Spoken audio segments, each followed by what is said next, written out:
who thinks it's a good idea to block people from residual heating in a crisis, in a pandemic, in the winter? Where is the humanity on our council? Who thinks it's a good idea to keep on as chair of a conservation authority a councillor who is being accused of putting the bottom line and jobs over conservation?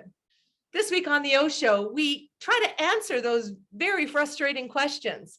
And we even have a city councillor, a former city councillor, weigh in on just how councillors did their jobs when he was on council and what needs to change. You do not want to miss a minute of this OShow. It's so great to have back on the OShow panel two panelists that need no introduction, but I will anyway. Of course, we have Graham Crawford, former Citizen of the Year, and a man who knows a lot about what's happening in Hamilton politics. Great to have you back on, Graham. Thanks, Laura. And Joey Coleman. Joey, your work at City Hall never ceases to amaze me. The details and the reporting you've been doing on this Ventgate story is so important. And I was shocked by one of your tweets even yesterday about the mounting costs of this debacle. But before I get into all of that, great to have you back on the program, sir. Good to be here. And For the Record, of course, is where you put your stories, and people should support that. And I want to thank you for the Record coverage you did of last week's OShow, where we interviewed mayoral hopeful Keenan Loomis. And anybody can check out that article by Joey or check out that OShow. I highly recommend you see what Keenan had to say on a bunch of issues. But let's get right to you, Graham, because I know you can frame things almost like no one else. You sort of see the big picture, and I'd love for you to just show us what happened with this air vent story, so that people who might not have been able to catch on to it so far can really understand the ramifications. Well, the sad essence of it is that there were some homeless people who chose to spend the cold, bitter cold evenings. And goodness knows, if anyone who has pets or walking dogs or taking their kids out or just going for a walk, it's bitter cold right now. They were literally sleeping on top of HVAC vents for the little warmth that comes out of them. What City Council decided to do was to get them out of there, and they then closed off the vents. They built physical barriers. I mean, Laura, as if there weren't enough social barriers for these people who have nothing. They literally have nothing. They're sleeping under tarps or in sleeping bags. Some of them don't even have gloves and hats. And what our city did was they pushed them out of there, and they built, and Joey will give plenty of detail about what they built and what they rebuilt and what it cost. But the point is, they decided to create barriers to hurt these people who have nothing even further, to treat them with, what little dignity they have. The City Council decided to take that away as well. And they took basic hot air that's coming out of an empty building. Don't forget that. City goes on about, oh, it's unsightly and unsafe. Nobody's working at City Hall right now, except for, I don't know what the number is. Is it 20, 50 people at the moment? And they're not even there full time. So that raises the question, who raised the stink? Who said this is unacceptable? Who said, let's get rid of them? How will we do that? And they made the decision to invest the money. It's at a minimum, we know, of $25,000, but Joey can say more. I'm blown away by so much of what you just said. I'm blown away by the fact that somebody thought it was unsightly or unsafe to be sheltered at our City Hall by a residual heating source. It's unsightly and unsafe to have Hamiltonians freeze to death in the streets and in parks. So that rationale right there enrages me. And then the idea that they shooed them away into the dark, cold night. Did they put them on vans, use some of that $25,000 to take them somewhere, maybe add shelter support, buy blankets, buy food? Or did they just take the money to put up plywood and kick these people out? So Joey, let me go to you.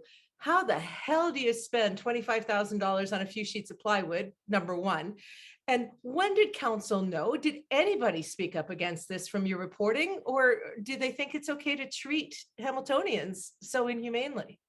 So council's been silent on this. They've had a public works meeting yesterday. They said nothing, which means the approval for this happened one of two ways. If it was done in accordance with bylaws, which at this city hall, I absolutely admit that in most places I've covered, you would say, here are the rules. This is what would have happened. There are no rules at city hall. This is a place which violates them constantly. But if they were following the rules, one of two things happened. City manager Jeanette Smith ordered the plywood up, or council in a closed session citing security reasons approved putting up the plywood. And council does use security session for council on a regular basis. My Twitter banner is the security councils or the security session from council in 2015, where they declared me the top threat to civic security. So I agree with mean, that. I mean, so this is where we are. Maybe In the terms top of, threat to them securing their secrets, Joey, but that's about Right. it. Exactly. turning to the, it was either council or the city manager. Council received an email on January 22nd informing them that this had occurred. Not one councillor has said anything against this. City Hall's been there for 62 years, and suddenly the HVAC system is an emergency that requires emergency procurement. We're now well over $25,000, which is why it has to have been signed off by the city manager. Now, I will state for the record that the city does have a practice of splitting invoices into $10,000 increments, and directors signing $10,000 at a time with no limit. That's bad governance. If you give a person a delegated authority at a set amount, that is the total amount for a project, not a total amount per invoice. In terms of the cost, we're at $25,000 for materials and internal costs already. This does not include the 2 consultants already used and the 3rd consultant, which is being hired. And help me understand, okay? Consultant for what? The HVAC had the hot air going out into they look like little garages behind City Hall, those empty concrete areas. And they put up plywood, found out that, they shouldn't put up the plywood, called it unfortunate and embarrassing. Why do we need consultants at this? I don't understand, Joey. What is the conflict that requires more tax dollars in this? So the first consultant was the one to look at putting up the original plywood. Then they peer reviewed it. Now they're hiring an engineering consultant, which will probably be $100,000, which is the city manager's delegated authority, to start planning for a complete renovation of City Hall, to completely rework the HVAC system, to move the vents. Remember that City Hall is a heritage building, that the exterior design of City Hall is part of the heritage element. So what you're looking at is having to redo the HVAC, pipe it underground, and expel it somewhere else other than its current design in the building, which means we're looking at a capital spend, which means it's got to go into the capital budget. You've got to clear City Hall. You get a sense of just how much this is spiraling out of control. It's spiraling out of control because it looks to me, and correct me if I'm wrong, Graham, but this is just my lens in public relations. They made a decision to improve image or optics around City Hall. It was cruel, it was unnecessary, and when they got caught about it, they were embarrassed and tried to make it into this bureaucratic thing, which now means that there needs to be an entire rerouting of the HVAC system. I mean, was it ever an issue before homeless people living in homelessness decided to try to survive the night by those vents, that they needed to have their HVAC go underground or elsewhere? Or is this what it looks like from a PR lens, a crisis that rather than just step up and say, we really shouldn't have done that. That was a mistake. We're going to find a way to help the individuals who are staying there and see if we can't get more support for them. Are they doubling down now and trying to find some expenditure or some project to justify what they did with that plywood? Well, I think what they're trying to do is to move the heating vents away from City Hall so this can't happen again. Don't forget, Councillor Lloyd Ferguson led the complete renovation and restoration of City Hall to the tune of tens of millions of dollars, perhaps 10 years ago. I don't think that there's not a chance that they didn't look at HVAC back then. I think this is about moving the vents. And what they're doing is they're fitting it into a full sort of look at HVAC in the building. How you could get it so wrong. So here's what it is. Either Lloyd Ferguson, who was the lead hand on this, said, just leave the HVAC the way it is. I know that didn't happen, but let's say that it did. And now, so that would have been a mistake, because if you don't fix the basic elements, what's the point of polishing the tiles? It makes no sense. So I think this is being spun as we're doing this to upgrade when we've already upgraded, but get rid of those nasty, dirty people that we don't like to walk past when we go in one of the 3 entrances at City Hall, because we find them off-putting. And when I say we, I'm not talking about frontline workers.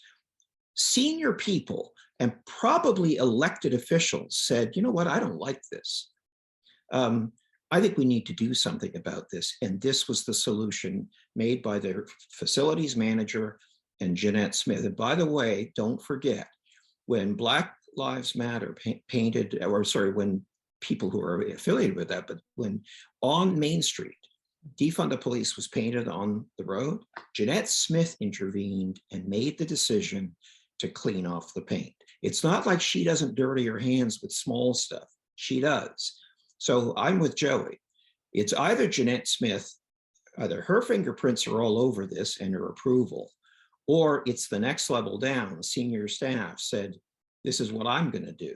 The fact is they did it, and they screwed it up. They did not only do the cruel thing, Laura, the decision they implemented, they screwed that up as well. They had to redo it because the plywood is flammable. So they ripped all the plywood off that they paid to put on, and they replaced it with fireproof materials. So they screwed that up. And Joey can talk about there was no building permit.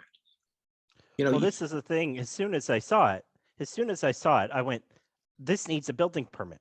The size of it needs a building permit. This was not even a question of, is it close to the line? Now, if you or I put up a shed, so we go to Home Depot, we buy a shed, we put it in our backyard, we're going to have the building department on us for not having a permit to do so, and we're going to be fined, and they will sometimes take the shed to a public works yard until you get your permit. In terms of fire code, one of the earliest lessons I learned as a journalist was, I remember my editor, Tony Keller, telling me, whenever an official screams an act they don't have authority over, they're covering something. Ask them to, well, where exactly is that in the fire code? And so I simply said to the city, I said, where's the building permit? Where's the heritage permit? And what section of the fire code? I never heard back from the city on the fire code bit. And I'll note, ironically, that they claim people congregating behind City Hall violates the fire code, but the drop box, which they have drilled fastened to the ground, doesn't violate the fire code. So without getting too far into those weeds, I just want to understand this, because I can't understand it.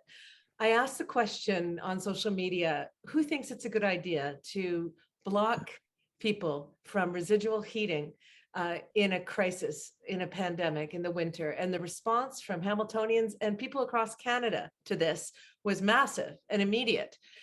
One journalist in Toronto just wrote back, gross. It is gross. So yeah, they screwed up on the permit, and yeah, they're wasting our money, and that's baked in the cake with this council, and they solve everything with consultants because they don't want to do the work themselves.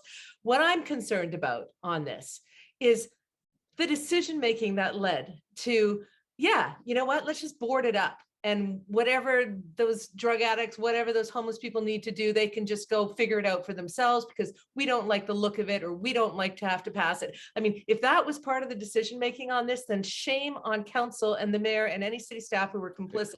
So I just can't understand what other factors would be in play to say, we're not going to make a point of helping these people first and making that known to people. We've helped them, we've moved them, this was the issue, blah, blah, blah. And now we're going to put this up because of ICFA. They didn't do that, did they? Did I miss the press release, Joey, that explained the rationale for doing this to Hamiltonians? No, the rationale has been that they continue to claim it was a fire code violation. They had no choice, which is not true.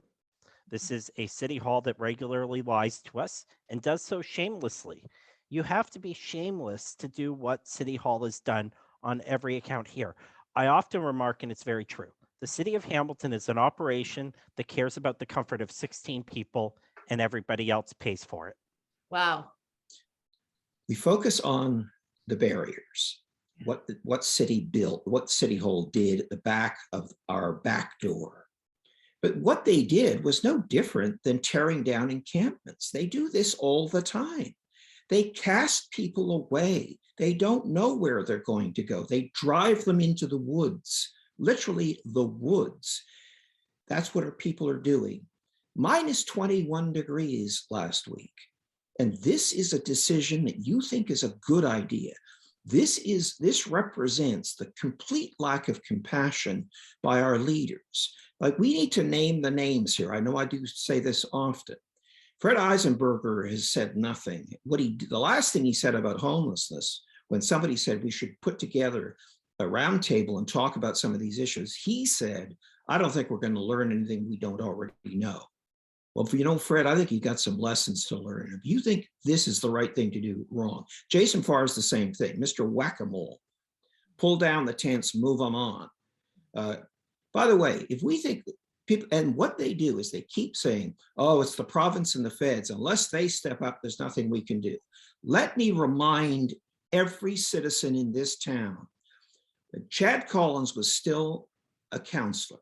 One of the last acts he did was he divvied up $30 million from the gas tax fund, $2 million per councillor as a slush fund. $30 million with no plan, no details, no projects, just put it in your bank account and piss it away. And we have people who are dying on our streets. And we say, well, we got it. We not only can't we do anything, what we can do is we can put up barriers to make their lives even more miserable. And I'd like to know, look at every single councillor, and I'd like to ask every citizen, does this represent your values, your beliefs, your level of compassion? Because it sure as hell doesn't represent mine. I think we Hamiltonians do not stand for this. We need to talk to our councillors and say, you need to get inventive, fix something. And I'll say one last thing, Laura. There is a little bit of light brought on by citizens, not by council. And the school board is maybe stepping in to help. They're voting tonight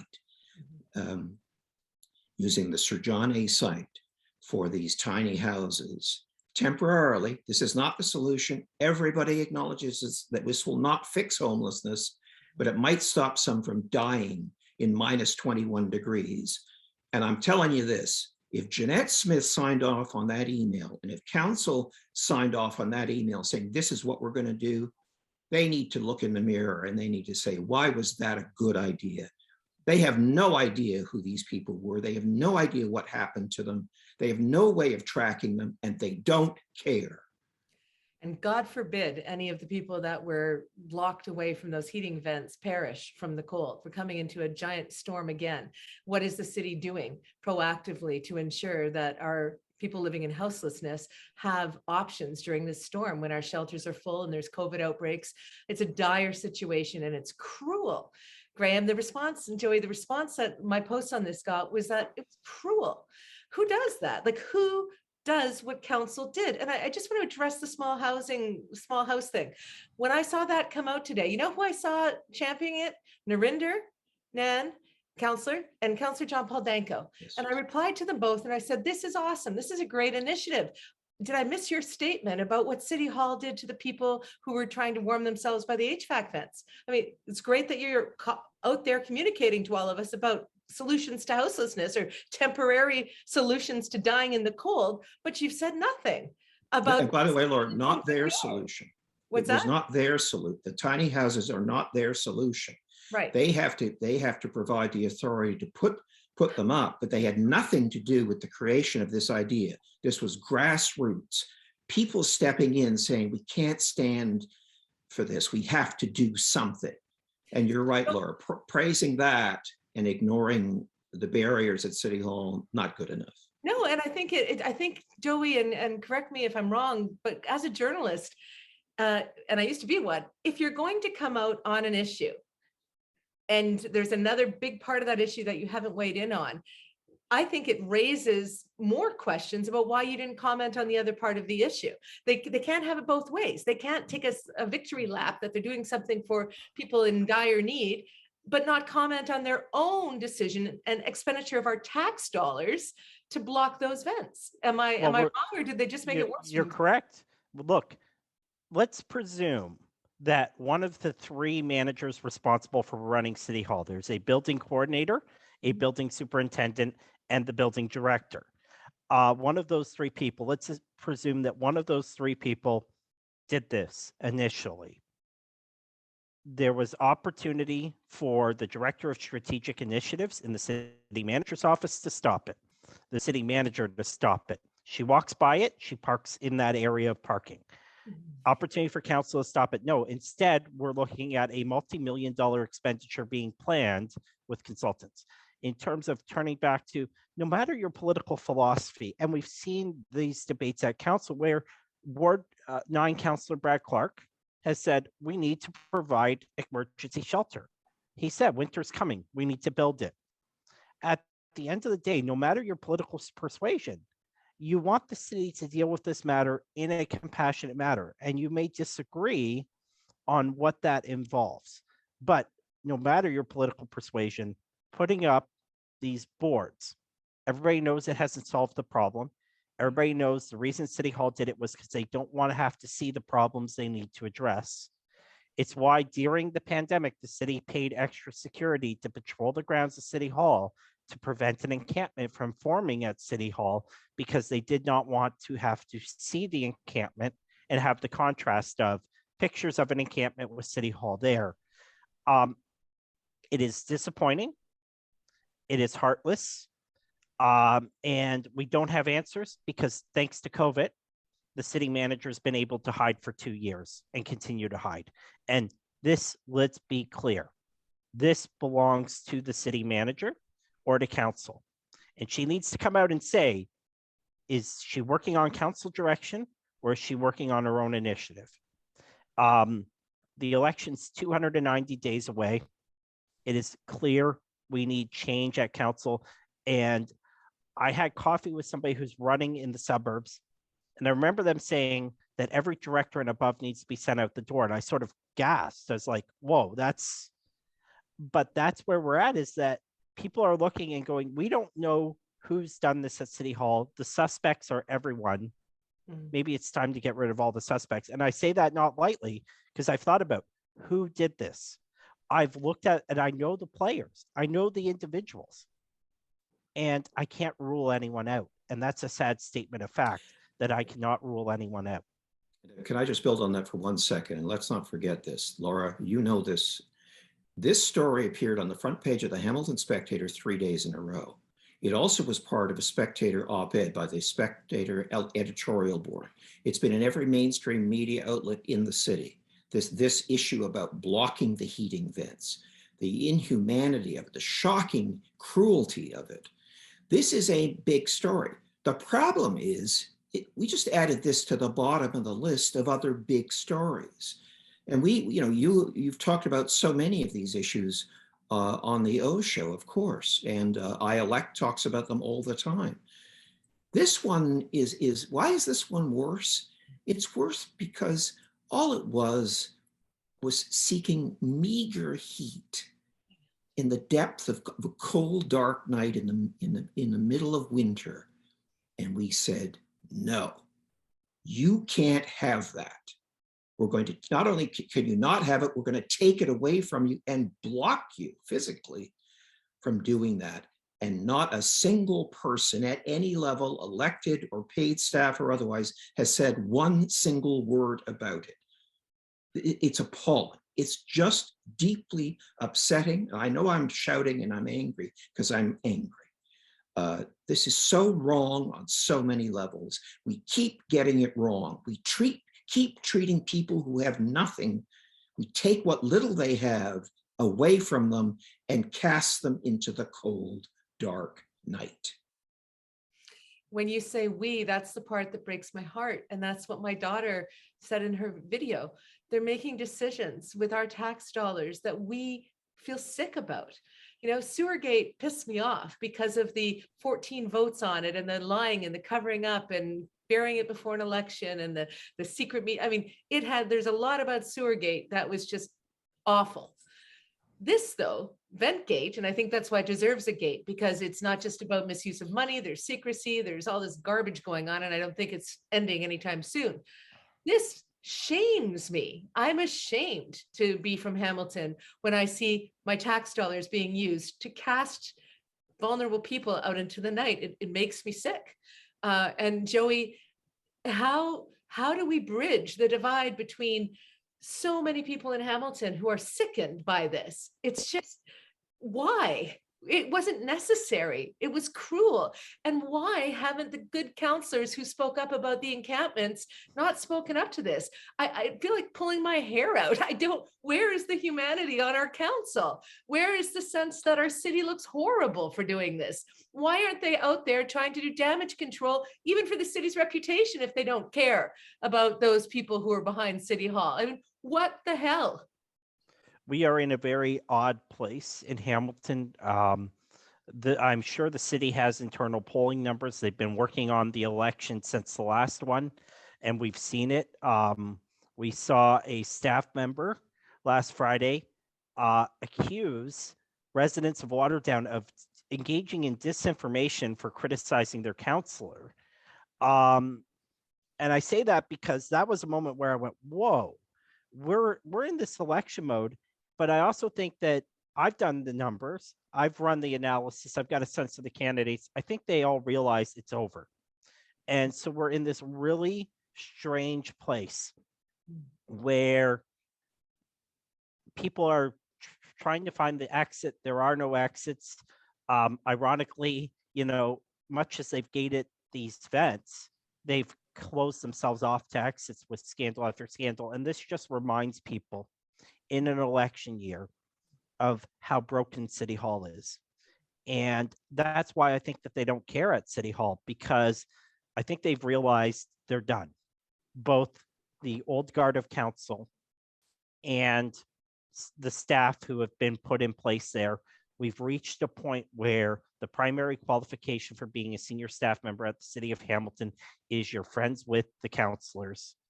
And we've broken down our democracy to that point. And it's one of the things in democracy that I think we've started to realize just how fragile it is, that we actually need those checks and balances. We need a professional civil service that says to a council, no, you need to pass a motion. We need journalists to ask the questions that they don't want to answer, who do the work of reading the documents. And, well, you know, perfect example was as soon as, you know, they said, well, this doesn't need a building permit. I went, okay, so where exactly does that say? And I escalated it, which is, okay, so if you did a building review, that's still a public document. That falls under the Building Act. I want that review document that you have to give me. And I emailed the fire chief, where's the fire code order? You know, those types of things, because it prevents situations that we keep seeing time and time again in Hamilton. Democracy is not easy. It's hard, it's inconvenient, but at the end of the day, it's important for all of us to play our part. And it's super important for not just people that are viewing this who I think are going to vote. You need to be talking to your friends all summer about, are you going to vote? And you need to bring a friend to the polling place. We need to fix this. I am tired of going to events around this nation, people saying, why are you in Hamilton? Can't you, you know, don't you want to be somewhere else? And I love Hamilton, but I get where they're coming from, is that this council is not reflective of the greatness of our city, and we need to get that fixed. And I'm tired, Joey, of doing a current affairs show where more than I can ever remember, I tear up listening to stories of cruelty in our city. When Sarah Jama was on talking about how her and other people who painted that road that Graham referred to earlier have been getting death threats. You know, when we talk to Roa Mohammed about the knee on her neck when she was just trying to help people in houselessness. I'm sick of it. And I'm sick of feeling as though our city is being run from an ethos of cruelty or of I don't understand. I don't want to, you know what? I don't want to understand it, Graham. I don't want to understand it, because if I understand it, then maybe somehow I'll be dragged into complicity about our overwhelming policy of pushing people with nothing into less in a pandemic. So I want to thank you, Joey, for your reporting, because democracy is not easy and journalism isn't easy, and we don't have enough of it for a lot of different reasons. But this city hall needs to be watched, and we need, I agree, to make big changes on October 24th to who's in that building because of the way that they treat Hamiltonians among us. And Graham, I'll give you the last word on this, but I just want to thank you for iElect and all the work you're doing to remind Hamiltonians of what council has been up to. You know, your video about Ventgate, it's heartbreaking. And so thank you and everyone who volunteers at iElect for trying to just let Hamiltonians know this is happening under your watch with your money, right? We're complicit by extension that these people are making these horrible decisions. Graham? Well, we're certainly complicit if we allow these people to get back in and continue this bad behavior. The thing is, we elect leaders to solve problems, not to create them or to observe them. They're doing both in this case, Laura. They're creating a problem for people who had found a little source of heat. And they're creating this problem, and they're also observing the problem of homelessness, because nothing has changed. Nothing has changed. We keep tearing them down and driving them into the forest, into the woods. These are not solutions. And so what happens is residents take up the challenge and they come forward, all the goodwill, faith groups coming together, individuals, housing groups coming together and saying, could we do this? And, you know, I applaud them for doing that. And I think council should be ashamed that they didn't push this. They should be in front of that charge. Instead, what's happening, just wait till they debate those tiny houses on the Sir John A site in public. Get ready, folks. Well, you're right. Citizens are coming up with solutions and housing advocates. And I know that Indwell, who we had, of course, the CEO, Jeff Nevin, on a little while ago on a really good panel around this issue before the holidays. And they came out in the media this week about the gates, about the vent gate and about the boards over those heating vents. And they were outraged. So, you know, I guess many of us are outraged. The key is, to Joey, to your point, we got to get out and vote. And we've got to educate the people who we know would be against this kind of decision making if they had the chance to be a little more informed about what's happening. So both of you, thank you so much for coming on the OShow. I know how busy you both are, but thank you for coming on and informing our audience. And we are going to have our next panel on this week's OShow is actually about a current city councillor who sits as chair of the Hamilton Conservation Authority, and how much a lot of Hamiltonians, 200 letters plus, don't want him to keep the job because they don't think that he's doing the right thing for the environment or for that organization. And we're even going to talk to a former councillor who's going to be on the panel because he's very upset with what Lloyd Ferguson is doing over at the Conservation Authority. So, you know, we're not alone. We're not alone. There's a lot of people who are fed up and frustrated. The key is talking about it and voting and making everybody aware that we need change. So Joey Coleman, thank you for being on the OShow. You are, of course, one of the people whose voice is trusted on issues that Hamilton cares about, and you as well, Graham Crawford. You know, let's have some hope. It's February. Let's leave this on a hopeful note. Thank you, gentlemen. Have a good day and please stay safe.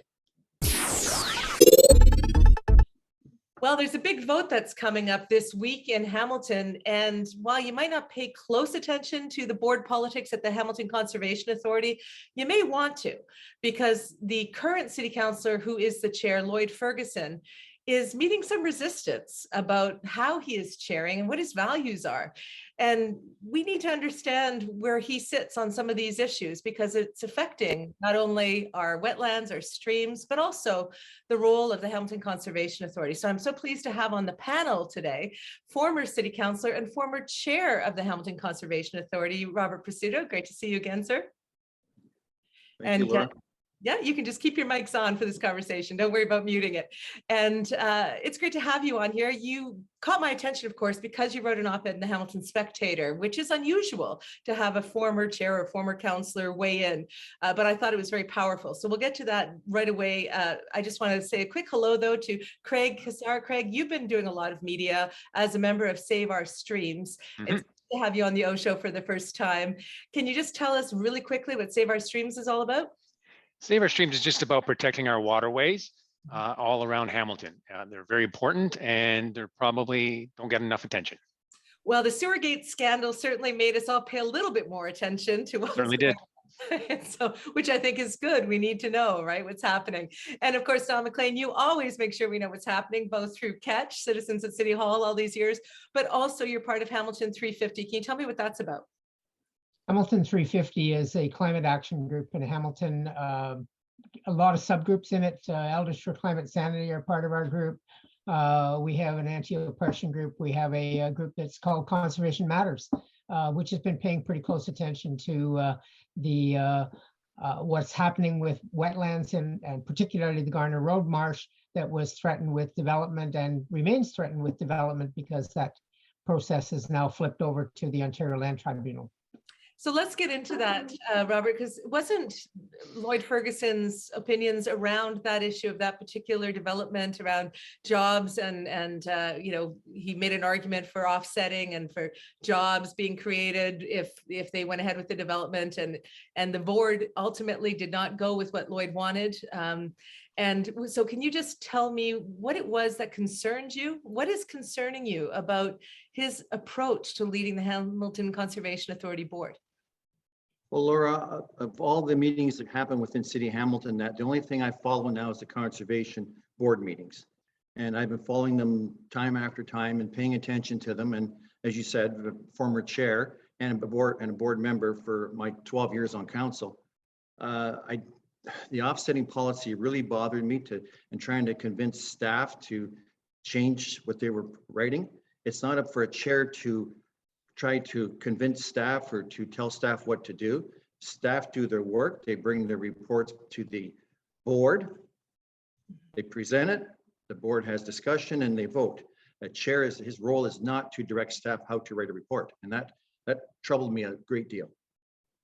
And what is it for people, Robert, who might not understand what offsetting means? Why did that policy in particular bother you? And of course, you are a farmer, you're at your farm now, you're actively farming. What was it that Lloyd was trying to get the staff to do, or the position he wanted them to take, that causes you concern? Well, the wetland has been natural, it's been there forever. And to move a wetland, to change it, you can't change the dynamics of a wetland. Once you move it to somewhere else, you're creating something, but it's not natural. It's not, really looking at it, it's not about conservation, okay? And when it was mentioned about creating jobs and employment going forward like that, that is not the role of the conservation chair or the board. They are there for conservation only. And one last question on this before I move on to some of the other panelists, Robert. Do you think that at Thursday's election that they should choose another chair? Do you think that Lloyd should no longer remain in that position? You didn't go quite that far in your Spectator article that you wrote, but is that where you are? Do you think he needs to give the chair to somebody else at this stage? I think it would be the proper thing and the right thing for the board to elect another chair. It's up to Lloyd if he wants to step aside and have an election down there. You have to remember that the election, it's in camera, so people won't know who voted and how they voted. And do I think things are going to change there? If you want to ask me that question, truly, I don't think so. Even with the 200 votes, because let me go to you, Craig, on this. Save Our Streams, I believe, was part of, you know, the organizations behind getting these letters into the chair about the chair. And at last count, I heard it's been 200 letters that have been sent to the board. So if 200 letters are coming in and you have a former chair, well-respected former councillor Robert Pasuta saying it needs to change, why wouldn't they change the chair? Are you optimistic, or what do you think is going to happen? Well, I'm optimistic because the level of citizen engagement has been so high over the last year. We saw with Stop Sprawl, there was even greater number of people engaged in delegations. And it's kind of proven that the people, when they speak up, can change opinions of our organizations. So I would hope that that comes true again on February 3rd.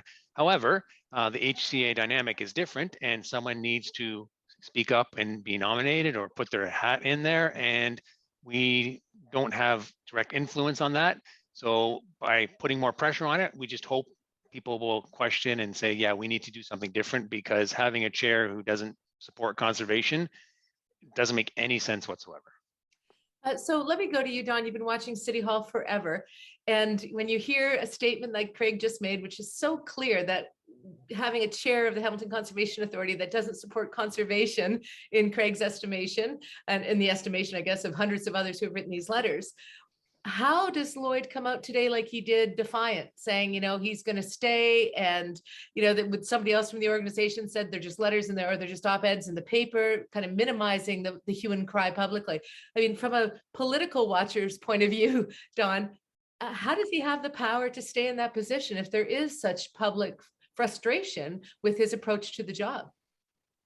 Well, you need to look at how the structure of the Conservation Authority is set up. And most conservation authorities in Ontario cover watersheds that extend across a number of municipalities. And so they have representatives from various municipalities. In Hamilton, the Hamilton Conservation Authority has 11 members on its board. 10 of them are appointed by Hamilton City Council. So this is not something where you can hope that the representatives from other municipalities will look and say, yeah, he's a councillor over there, but that's not my job to keep him happy. And we are looking at the impacts right across the watershed. So the only other representative there is one from Puslinch, because Spencer Creek extends up into the Puslinch area. So I think that complicates things. And while the focus here is on the chair at this point and whether he is an appropriate chair, I think some of that focus needs to go back to Hamilton City Council, because at the end of the day, they're the people who put people on the Conservation Authority, 10 of the 11 seats. Half of them are citizens at this point. The provincial government is changing those rules so that quite a number less will be citizens, potentially none at all, but in Hamilton's case, there may be as many as 3 citizens instead of the 5 now. But that political control by the municipality and by a single municipality is definitely problematic in terms of how a conservation authority functions compared to other conservation authorities. Mr. Ferguson is there with some of his council colleagues that are going to have to work with him, and there's a reluctance generally to strike out against somebody in your on your council. You had the experience, I'm sure, Rob. It's an attempt to try to work together and not create permanent enemies. And it appears that Lloyd is determined to hang on to this position. So that complicates things as well. So let me go to you, Robert, because you have the unique perspective, and that's why I wanted you on the show, of both being the chair of that very conservation authority, being an avid, as you say in your op-ed, environmentalist before there was a name for it. You just looked after the environment as a farmer, right? You're a steward of the land. And you also were on council though, so you know the power plays, you know how people get chair board, board chair jobs and all of that goes on, all the horse trading. Do you think that there's a will at council to challenge Lloyd's chairship of the Conservation Authority, or do you think, dynamics being what they are, there's not going to be any real effort to change him as chair? Laura, I think Don hit it right on the head, okay? Being there for 12 years and seeing what goes on, Don's got it right on there. I mean, I don't think anybody from the city councillors are going to put their name up against Lloyd. I don't believe they will. I could be wrong. I mean, I sat around there for 12 years in the conservation. I've seen a lot of things. I can remember back when this term of council was elected, I put my name on to go into for the conservation. I had interview, but I didn't make it. Surprising that I didn't, being a former councillor and chair and on there for all those years, but I didn't get on that. And the selection committee comprised of councillors who are actually on the Conservation Authority. So whether I did something wrong in my time on councillor's chair, I don't know, but I hope I did everything right. But So let me ask you, hit it then, wrong. people might look at your op-ed and say, well, it was just sour grapes because he didn't get on the board, so he's lashing out. What do you say to that? No, that's in the past. It came and it went, and that's fine. But what I have been watching, like I said before, on TV or on my computer and watching the conservation meetings, there's enough was enough, and I had to write something. And maybe I'm not done writing on other issues yet, because you know, with age, as you get a little older, you get a little crustier. At least I am, and things bother me, and I just want to get it out there, right or wrong. I want to get it out there. Well, I'm with you on getting out there things that bother me about this council in this city. That's why I do the OShow. I want everyone's opinion so we can all talk about what's going on. So Craig, when I just heard Robert Pasuta say that enough was enough, it suggests to me that it wasn't just about the single offsetting issue on this particular development around the airport.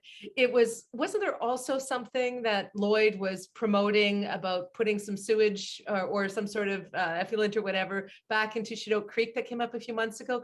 Was there something? Yeah, it was Ancaster Creek. And let me preface that by saying, this is all about just Lloyd's opinion and his decisions and what he's advocating for. It's not the HCA. So what Mr. Ferguson tried to do in his op-ed or his opinion piece was, we're speaking out against the HCA and saying the HCA is not for conservation. Quite the contrary. The staff at the HCA have put out positions we fully support. They're about conservation, and it's public knowledge. You can watch the videos where Mr. Ferguson is advocating for offsetting policy and for a permit at the Garner Marsh. And then to the one you're talking about, Ancaster Creek, the position was there's a risk to flooding to people downstream towards Dundas and along the Ancaster Creek. And we need to do something when there's heavy rainfall and lots of runoff. And the idea was to put a sewage overflow pipe into the creek that would run over Sherman Falls and eventually down into Coots Paradise, where, as you mentioned earlier, Laura, there's already been a lot of sewage in the news there. So yes, the idea to help the residents is the right thing to do, but the solution is not to put a sewage pipe into a creek. So it boggles my mind. I'm not going to pretend I have nearly as much environmental expertise as any of you, nor advocacy for it. I'm becoming more inclined towards it though, because of Sewergate, 24 billion liters, and watching people like the spokespeople from the RBG with almost tears in their eyes when they found out about the damage being done and all the work they'd done on that watershed. It was outrageous and heartbreaking. So where do you get the temerity? Where does Lloyd get the temerity to suggest something that could further damage Coots Paradise? I mean, what was the thinking behind that, Craig, if you can help us understand? Well, I think he's trying to do the right things for the residents, which any councillor should do. I just think he does not have the knowledge and understand the impact of how ecosystems work and the damage that human decisions have made. So whereas he's trying to do a good job, he just doesn't have the skill set or the knowledge or the desire to want to get educated, in my opinion, in order to take into account this bigger stakeholder of the environment, which traditionally has been a much smaller stakeholder or completely ignored, evidenced by all the development that has overrun wetlands and natural areas up until this point.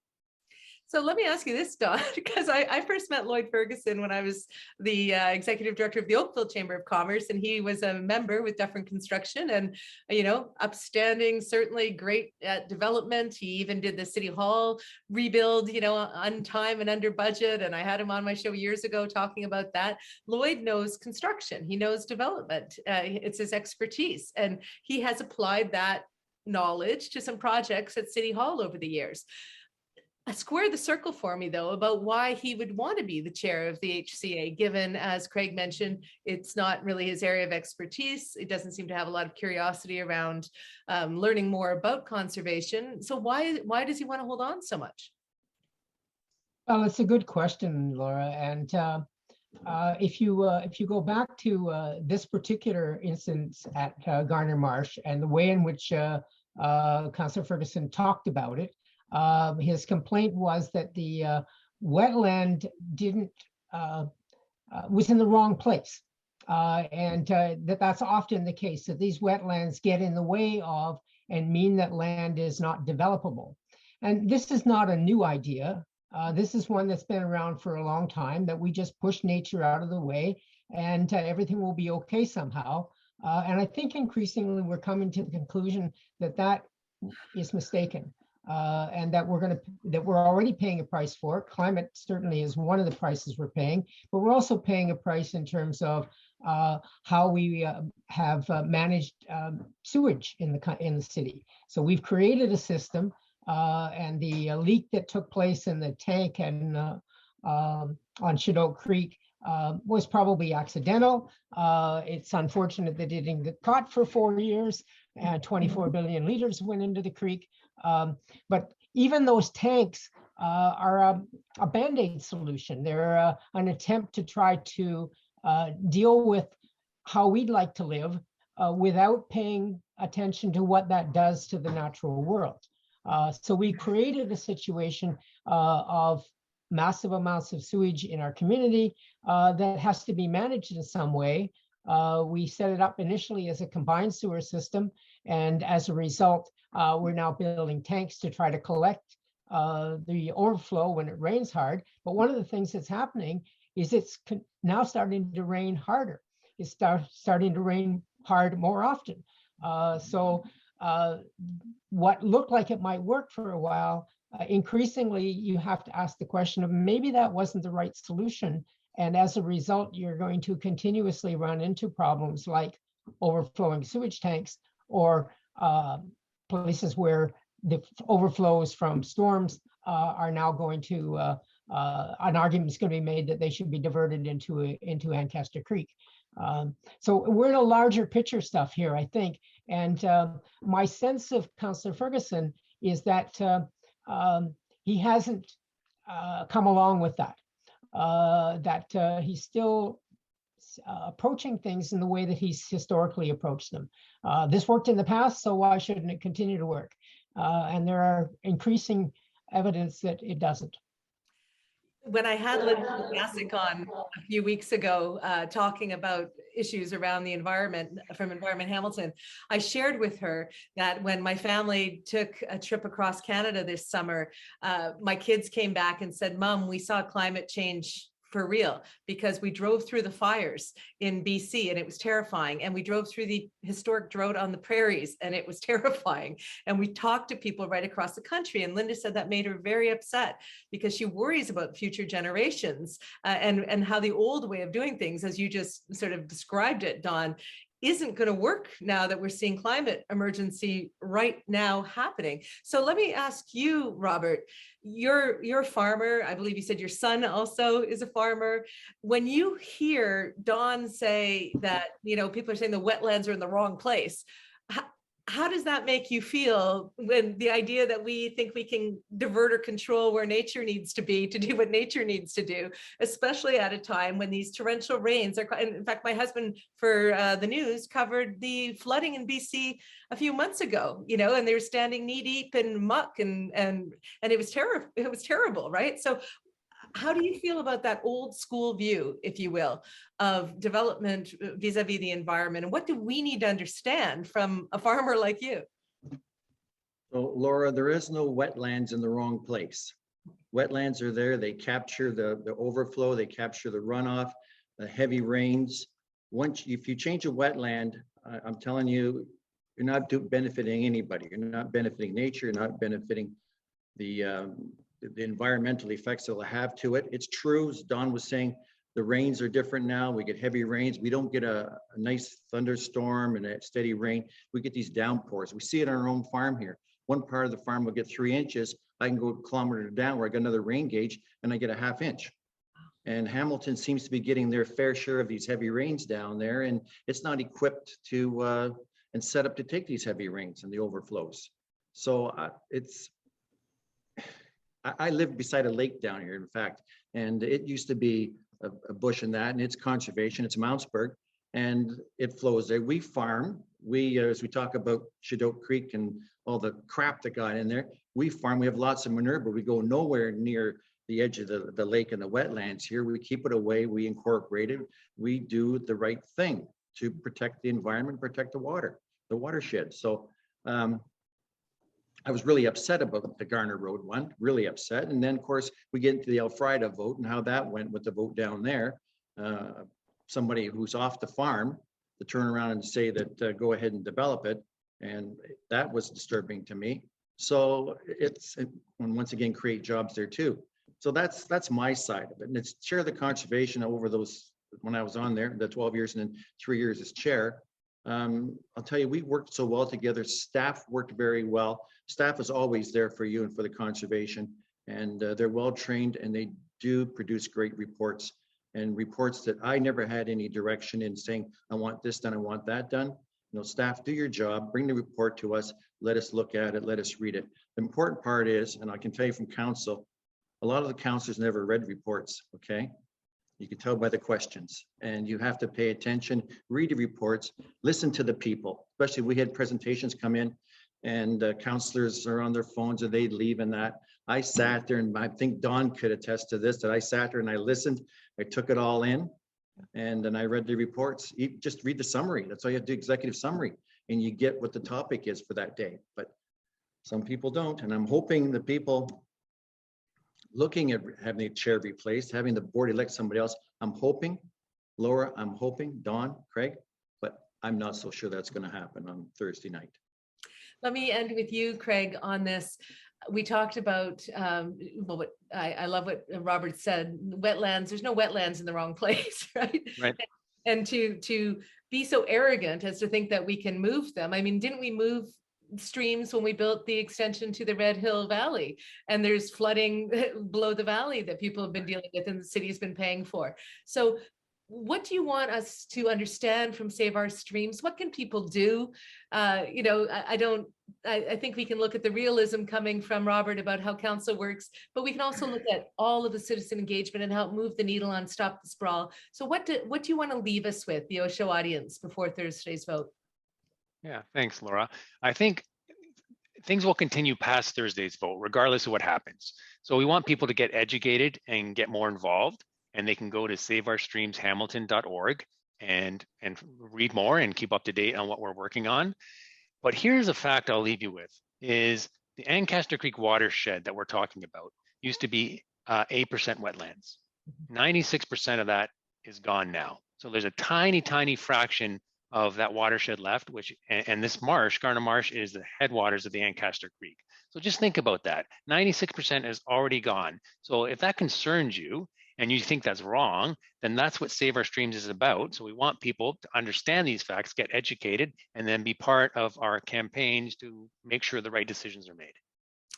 Well, I want to thank you all for coming on short notice to talk about this, to help us be educated. There's a lot going on right now in Hamilton and in our country, frankly, and it can be easy to not care about things that don't directly affect you. But what I'm hearing from all of you today is that these wetlands affect all of us. Climate change affects all of us.